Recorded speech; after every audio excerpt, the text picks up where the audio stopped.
வணக்கம், நான் உங்கள் நண்பன் அப்பாஸ். இன்னைக்கு நம்ம பார்க்க போகிறது ஒரு படத்தோடைய ரிவ்யூ தான். என்ன படம் பார்க்குறது முன்னாடி நம்ம ஸ்கை ஷோ டைமுக்கு லைக் பண்ணுங்கள், கமெண்ட் பண்ணுங்கள், சப்ஸ்கிரைப் பண்ணால் மறக்காதீங்க. நான் உங்கள் நண்பன் அப்பாஸ். வாங்க நம்ம ஸ்கையில் என்ன படம் பறக்க போகுதுன்னா மாயபிம்பம் சொல்லிட்டு தான் இந்த படத்தோடைய பேர். சூப்பரான படம்னு வச்சுக்கலாம். 90s உடைய காதில் வந்து அப்படியே எடுத்து பளிச்சுன்னு கொடுத்துருக்கிறாரு நம்ம டேரக்டர். ஐஎம்டியில் ரேட்டிங்கை செம்மத்தியாக கொடுத்துருக்குறாங்க. 9.5 தான் கொடுத்துருக்குறாங்க. செம்ம ரேட்டிங்காக இருந்துச்சு. சூப்பரான படம். நல்லா என்ன சொல்கிறது, ஒரு ஃபீல் குட் மூவியாக இருந்துச்சு. ரொம்ப வருஷத்துக்கு அப்புறம் ஒரு லவ் படம் பார்த்த மாதிரி ஒரு ஃபீலு. ஏன்னா 90s லவ்னாலே ஒரு வித்தியாசமான லவ் தான். அந்த டைமில் ஃபோன் கிடையாது. ஒரு ஆளுக்கு நம்ம போய் லவ் சொல்லணும் அப்படின்னா லெட்டரில் எழுதி கொடுப்போம். அப்படி இல்லைனா ஃபோன் பண்ணிவிட்டு இந்த இடத்துல வந்து நில்லு அப்படின்னா ஃபோன் வந்தும் வராமலும் இருந்தது. லேண்ட்லைனாக வந்திருக்கும். அந்த மாதிரி டைமில் வந்த படம் இது. அந்த மாதிரி காலத்தை வந்து சொல்கிற ஒரு படமாக இருந்தது. சூப்பரான படமாக இருக்குது. நம்ம ரிவ்யூக்குள்ளார போய் பார்க்கலாமா? வாங்க ரிவ்யூக்குள்ளார போகலாம்.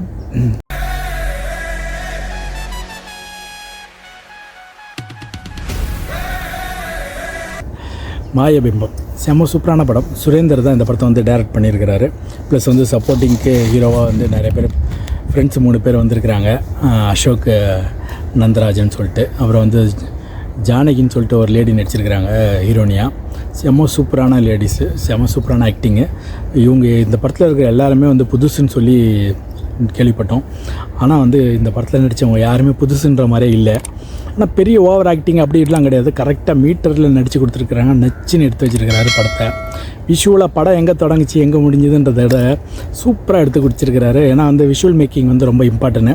பழைய மாதிரி காமிச்சு ரொம்ப சொதப்பி ஒரு மாதிரி இது பண்ணாமல் அந்த மாதிரிலாம் எடுத்து வைக்காமல் சூப்பராக எடுத்து வச்சுருக்கிறாரு படத்தை. ஏன்னு வச்சுங்களேன், இந்த படத்தில் வந்து ஃப்ரெண்ட்ஸு ஒரு 4 பேர் இருக்கிறாங்க. ப்ளஸ் வந்து லவர் ஒருத்தவங்க. அவங்களுக்கு ஹீரோவுக்கு வந்து ஒரு ஃபேமிலி இருக்குது. ஹீரோனிக்கு ஃபேமிலி கிடையாது, ஒரே ஒரு அம்மா மட்டும்தான். அந்த மாதிரி வந்து கதை வந்து தொடங்குது. ஆனால் வந்து ஸ்டார்டிங்கில் படம் ஆரம்பித்தது இந்த இன்டர்வல் வரைக்கும் கதை எங்கே போகுதுன்னு தெரியாது உங்களுக்கு. ஏன்னா பொண்ணுங்களை பற்றி அவர் வந்து 90s பசங்க எப்படி பேசிப்பானுங்களோ அதை வச்சு அவங்க வந்து கதையை வந்து நவுத்திருக்கிறாங்க. அதுவும் ரொம்ப இன்ட்ரெஸ்ட்டாகவே இருந்துச்சு. பயங்கரமாக வந்தது. என்ன சொல்கிறது, ஒரு இன்டர்வல் வரைக்கும் எப்படி போகுதுன்னா, சரி நாடா இது ஜாலியாக போயிட்டுருக்குது அப்படின்ற மாதிரி இருந்துச்சு. சரி இன்டர்வலுக்கு அப்புறம் என்ன நடக்கும், என்ன பண்ணுவாங்க, என்ன காட்டுவாங்க அப்படின்ற மாதிரி போனப்போ அதுக்கப்புறமேட்டா தான் ஆரம்பித்தார் நம்ம டேரக்டரு. அவருடைய கதை காலத்தை, அவருடைய பவரை வந்து காமிச்சிருக்கிறாருன்னு தான் சொல்லணும். செம்மத்தியாக பண்ணி வச்சுருக்கிறாரு. ஏன்னா இன்டர்வலுக்கு அப்புறம் அந்த பொண்ணுடைய கண்ணை வந்து நம்மளால் மறக்கவே முடியாது. அந்தளவுக்கு பண்ணி வச்சுருக்கிறாரு. அந்த பொண்ணு பயங்கரமாக நடித்து வச்சுருக்கிறாங்க. அதே கிளைமேக்ஸில் கிட்டக்கு வரும்போது நம்மளால் வந்து என்ன சொல்கிறது, ஈரக்குழலாம் நடுங்கிற மாதிரி பண்ணி வச்சுருக்கிறாரு அந்த ஹீரோவும். இந்த மாதிரி பண்ணுவாங்களா, அப்படி போயிடுமா இப்படி போயிடுமா நிறையா நம்மளே ப்ரொடெக்ட் பண்ண முடியாத வந்துருச்சு. ஆனால் வந்து அது வேறு மாதிரி இருந்தது கதை. நல்லா சூப்பராக எடுத்து வச்சுருக்கிறாங்க. கிளைமேக்ஸுக்கு வந்து இந்த படத்தில் வந்து உட்கார வைக்கணும். கிளைமேக்ஸ் வரைக்கும் பசங்களை வந்து லேடிஸோ ஜென்ஸியோ இந்த படத்தை பார்க்குறவங்க வந்து உட்கார வைக்கணுன்றதுக்காகவே கதையை வந்து சூப்பராக கொடுத்துருக்கிறாரு நம்ம டேரக்டர் வந்து செம்மதியாக பண்ணி வச்சுருக்கிறாரு. அவங்களுடைய ஆக்டிங்லாம் வந்து சொல்லவே தேவையில்ல, அல்டிமேட்டாக நடித்து வச்சுருக்கிறாங்க. அதே மாதிரி வந்து ஹீரோயினியை வந்து செம்மத்தியான ஆக்டிங்கு. அது ஃப்ரெண்ட்ஸாக வந்து நடிச்சிருக்கிறாரு. நடிச்சிருக்கிறவர் வந்து அருண்குமார், அப்புறம் வந்து என்ன சொல்கிறது, ஹரி, ராஜேஷ் அப்படின்னு சொல்லிட்டு. என்ன படம் எங்கே தொடங்குதுன்னா 4 ஃப்ரெண்ட்ஸ் பேசிக்கிறாங்க. ஆனால் ஃபஸ்ட்டு சீனை பார்த்தீங்கன்னா படம் வந்து எங்கேயோ போகும், வேறு மாதிரி இருக்குன்னு சொல்லிட்டு நம்மளுக்கு தோணும். ஏன்னு வச்சிங்களேன், படம் ஆரம்பிக்கும் போது ஒரு கொலை ஒன்று காட்டுறாங்க. போலீஸ்காரை வந்து போலீஸ் ஸ்டேஷனில் ஜெயிலில் வந்து ஒரு கொலை ஒன்று பண்ணுற மாதிரி காமிக்கிறாங்க. என்னடா அது கொலை நடக்குது அப்படின்னு வேறு மாதிரி இருக்குமோ அப்படின்னு நினச்சிட்டு டக்குன்னு நம்ம வந்து படத்தை வந்து பார்க்க உட்காந்துருவோம். அதுக்கப்புறமேட்டு அவர் வந்து கதை சொல்கிற மாதிரி ஜெயிலில் இருந்துக்கிட்டு கதை சொல்கிற மாதிரி ஆயிருவாங்க. அதுக்கப்புறமும் நம்மளை உட்காந்து பார்க்க வச்சுருக்கிறாரு டேரக்டர். சூப்பராக பண்ணி வச்சுருக்கிறாரு. ஏன்னா 4 ஃப்ரெண்ட்ஸ் இருக்கிறாங்க. ஹீரோடைய ஒரு ஃபேமிலி இருக்குது. மற்ற ஹீரோனிக்கெலாம் வந்து அந்த ஃப்ரெண்ட்ஸுங்களுக்கெல்லாம் ஃபேமிலி காட்டவே இல்லை அவர். ஹீரோக்கு மட்டும் ஃபேமிலி காமிச்சிருக்கிறாரு. அவங்களுக்கு ஒரு அண்ணன் இருக்கிறாங்க, ஒரு அண்ணி பொண்ணு ஒன்று, அப்பா அம்மா இருக்கிறாங்க. அதே மாதிரி வந்து ஹீரோடைய ஃப்ரெண்ட்ஸுங்களுக்கு ஃபேமிலி இருக்குது. பட் வந்து அவங்களெல்லாம் யாரும் கன்சிடர் பண்ணி காமிக்கவே இல்லை. சும்மா ஹீரோவை மட்டும் காமிச்சிருக்கிறாங்க. அந்த ஃபேமிலியை மட்டும் காமிச்சிருக்கிறாங்க. அதே மாதிரி வந்து இவங்க 2 பேரும் கலாச்சிக்கிறது, பொண்ணுங்களை வெறுப்பேற்றுறது, பொண்ணுங்கிட்ட போகிறது, அவங்ககிட்ட பேசுகிறது, அந்த மாதிரி வந்து போயிட்டே இருக்குது. நல்லா காமெடியாக போயிட்டுருக்குது. அதோட ஹீரோடைய ஃப்ரெண்டு ஒருத்தவர் வந்து இவர் வந்து ஆக்சிடென்ட் ஆகிடும். இவர் வந்து ஹாஸ்பிட்டலில் இருப்பார் ஹீரோ. அந்த டைமில் வந்து ஹீரோடைய ஃப்ரெண்டு வந்து எனக்கும் லவ் வரணும் அப்படின்னு சொல்லிட்டு ஒரு கீழே போயிட்டு மெடிக்கல் ஷாப்பில் போயிட்டு அவங்க ஒரு லேடி இருப்பாங்க. அவங்ககிட்ட வந்து இவர் வந்து டச் ஆகிடும் டக்குன்னு லைட்டாக கை.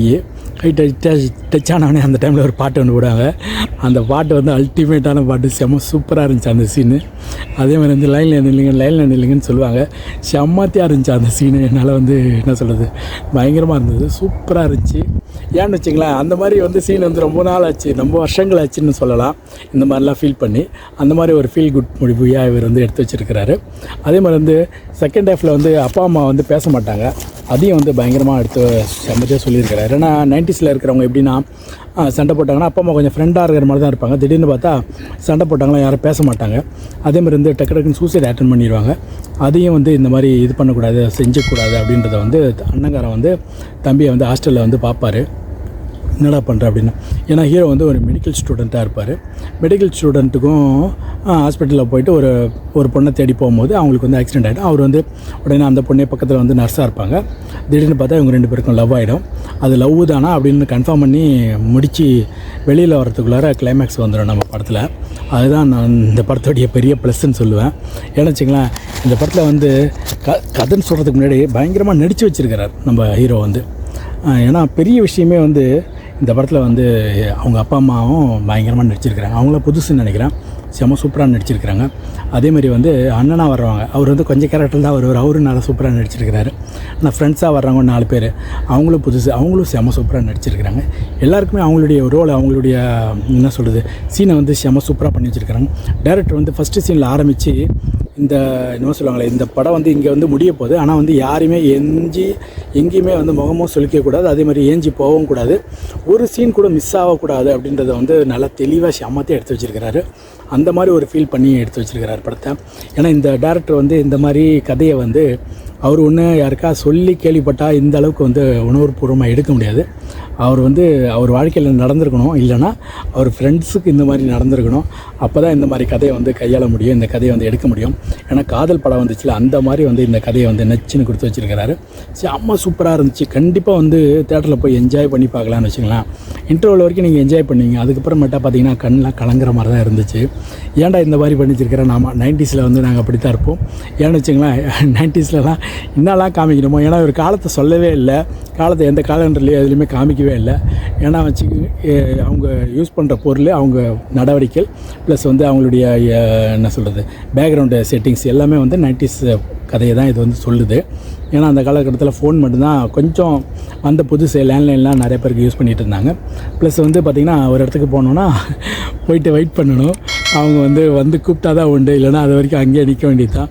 ஏன்னா அவங்களுக்கு இந்த ஃபோன் நம்பர்லாம் எதுவுமே இருக்காது, அந்த மாதிரி வந்து யூஸ் பண்ணுவாங்க. ஏன்னு வச்சுங்களேன், இந்த ஃபோனை வச்சு ஒரு ஸ்டோரி ஒன்று சொல்லியிருப்பார். அப்பா அம்மா வந்து பேச மாட்டாங்க ஹீரோக்கிட்ட. உடனே ஃப்ரெண்ட்ஸ் என்ன பண்ணுவாங்க, பேசுனாங்களா இல்லையான்னு சொல்லிட்டு ஃபோன் பண்ணுவாங்க. ஏன்னா அவங்க டெலிஃபோனில் வந்து இது இருக்கும், லவுட் ஸ்பீக்கரில் தான் பேச முடியும். அப்போ பேசினப்போ அந்த சீன் வந்து செம சூப்பரான ஒரு சீனாக இருக்கும். ஏன்னா வந்து செத்துடலாம் போலடா அப்படின்னோடனே அப்போ தான் வந்து எல்லாருமே வந்து பேசுவாங்க. ஏன்னா அந்த மாதிரி ஒரு சீனெல்லாம், அந்த மாதிரி சூழ்நிலையெல்லாம் வந்து அனுபவிச்சா தான் வருமே கண்டிப்பாக. ஏன்னா வந்து அந்த மாதிரி சுச்சுவேஷன்லாம் வந்து 90s கிட்ஸ் வந்து நாங்கள் வந்து அனுபவிச்சதுனால அந்த படத்தை வந்து உணர்வுபூர்வமாக எடுத்து வச்சுருக்கிறாருன்னு கண்டிப்பாக சொல்லுவேன். கண்டிப்பாக போய் நீங்கள் 90s கிட்ஸாக இருந்தால் நீங்கள் பார்த்துட்டு வந்து கீழே கமெண்ட் பண்ணுங்கள். ப்ளஸ் வந்து உங்களுக்கு வேறு என்ன படம் பார்க்கலாம் அப்படின்னு சொல்லிட்டு நம்ம ஸ்கைஷ் ஃபேமிலிக்கு வந்து ரிக்வெஸ்ட் பண்ணுங்கள், மெசேஜ் பண்ணுங்கள், லைக் பண்ணுங்கள், கமெண்ட் பண்ணிவிடுங்க. சப்ஸ்கிரைப் பண்ணாமல் மறக்காதீங்க. வேறு என்ன படம் போடலான்னு சொல்லிட்டு சொல்லிவிடுங்க. நன்றி, வணக்கம். நம்ம அடுத்த வீடியோவில் பார்க்கும்போது நான் உங்கள் நண்பன் அப்பாஸ், சைனிங் ஆஃப்.